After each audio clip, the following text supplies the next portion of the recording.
kasidah yang telepon akan cobakan satu kasidah yang berkenaan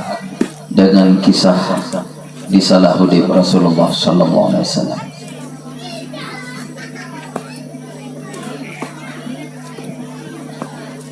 Nabi getanyo Nana Muhammad manyang derajat Rasul mulia ibunda Nabi Nana Aminah ayah Abdullah Quraisy mulia Bunda Aminah binti Wahab bin Abdul Manaf bin Durrah bin Kilab Ayanda Abdullah bin Abdul Muttalib bin Hashim bin Abdul Manaf bin Qusay bin Kilab bin Murrah bin Ka'ab bin Lu'ay bin Ghalib bin Fihr bin Malik bin Nadar bin Kinana bin Qudaymah bin Mudrika bin Ilyas bin Mudar bin Nidar bin Ma'ad bin Adnan bin Ud bin Muqawim bin Nahur bin Tayrah bin Yarud bin Yasjud bin Nabit bin Ismail bin Ibrahim ya keturunan Nabi Muhammad Habibullah menasab ruba Nabi Ibrahim Khalilullah lahir di Nabi di Nanggro Mekah Nanggro Madinah kubu Maulana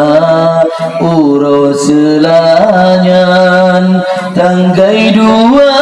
bang libatun jajah Rabiul Ula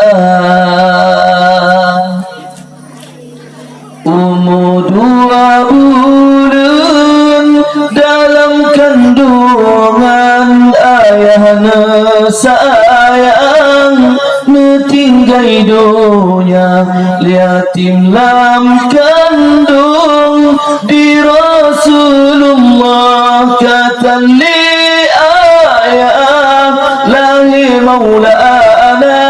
kamati apui majusi semua hancur dumpuna patung-patung berhala sampai leuro bergetar Ka'bah senang di Ka'bah dengan lahir Maulana Napedro bidan lahir Rasulullah Maryam Asia sarangan Hawa Ma'rida Nabi Nan Suwaibah Halimatus Sa'diyah Ma'rida kedua Umulamtun di Rasulullah hendak Allah sakit di pamana trip sakit wafat Aminah lihtali ayah kata lempama yatim piatu masa Nabi hendak Rabbi nyan kehudip Maulana tinggai saja ni Abdul Muttalib yang asudip masa di Maulana umur pelotun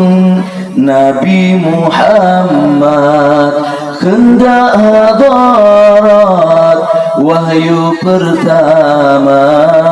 ke Rasul Allah. Nabi angkat di sini tempat di Gua Hira, Leblatun Nabi dakwah di Mekah nanggau Madinah, si peloton masa 60 letun umur lebih pedurah. Nabi ketanya netinggai doanya 60 letun umur lebih pedurah. Nabi ketanya meninggai doanya